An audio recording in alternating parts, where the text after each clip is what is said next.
ప్రభు యొక్క ఘనమైన నామాన్ని బట్టి ప్రతి ఒక్కరికి వందనాలు చెల్లిస్తున్నాను. ఈ ఉదయకాలాన్ని ఆయన సన్నిధిని సమీపించేటువంటి వారందరి జీవితంలో దేవుడు గొప్ప కృప కలుగజేసి, ఆయన మాట్లాడుతుండగా వారి కనులను తెరిచి, వారి హృదయాన్ని మండించి, ఆయనకు సాక్షులుగా జీవించడానికి కావాల్సినటువంటి బలం దయచేయాలని కోరుకుంటూ ఉన్నాను. మన తలంపులు వేరు, ఆయన తలంపులు వేరు.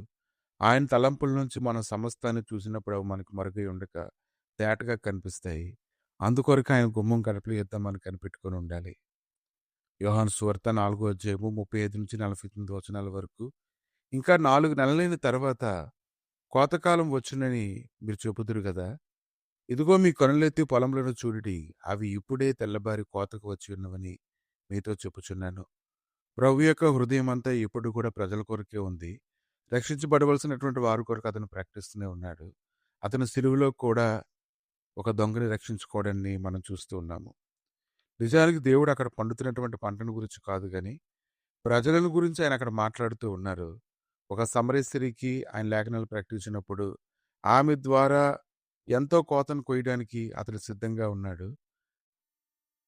యేసు ప్రభువు గురించి సమరయ స్త్రీ ఆ ఊర్లోనికి వెళ్ళి, తన కొండను విడిచిపెట్టి ఊర్లోనికి వెళ్ళి, ఆయన యొక్క మాటలను ప్రకటించినప్పుడు, అనేక మంది ఆయన గురించి తెలుసుకోవడానికి సిద్ధంగా ఉన్నారు. వారు పరిగెత్తుకొని వచ్చారు. వారి గురించే ప్రభువు మాట్లాడుతూ ఉన్నారు. కనుక ఈరోజు నీ వ్యక్తిగతమైన విషయాల్లోనే ఎల్లప్పుడూ నువ్వు ఉండిపోతే కాదు గాని, ఈరోజు నువ్వు ఏ స్థలంకైతే నువ్వు ఏర్పాటు చేయబడ్డావో, ఎక్కడైతే నువ్వు నోటి మాటలు నువ్వు ప్రకటించాలో, అక్కడ కోతకు సిద్ధంగా ఉన్నటువంటి మనుషులు నువ్వు చూస్తూ ఉన్నావో లేదని ఉదయకాలం మాట్లాడుతూ ఉన్నారు. ఈరోజు చూడగలిగినటువంటి కన్నులుంటే, సరైనటువంటి సమయానికి దేవుడి యొక్క లేఖనాలను ప్రకటించడం ద్వారా గొప్ప ఆనందాన్ని మనం పొందుకుంటాము. అనేక మంది రక్షించబడుతూ ఉన్నప్పుడు దేవుని హృదయంలోని గొప్ప సంతోషం కలుగుతూ ఉంటుంది.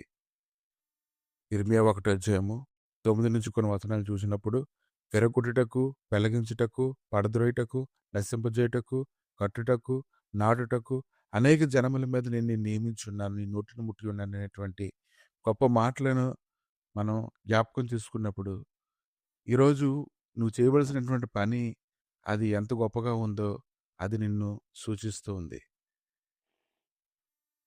కనుక ఈ ఉదయకాలాన్ని నువ్వు గ్రహించుకోగలిగితే, శాశ్వతమైనటువంటి సన్నిధి గురించి గాని నువ్వు ఆలోచన చేసుకోగలిగితే, మహిమ కలిగినటువంటి పరిచర్య నీకు అప్పగించబడుతూ ఉంది కదా!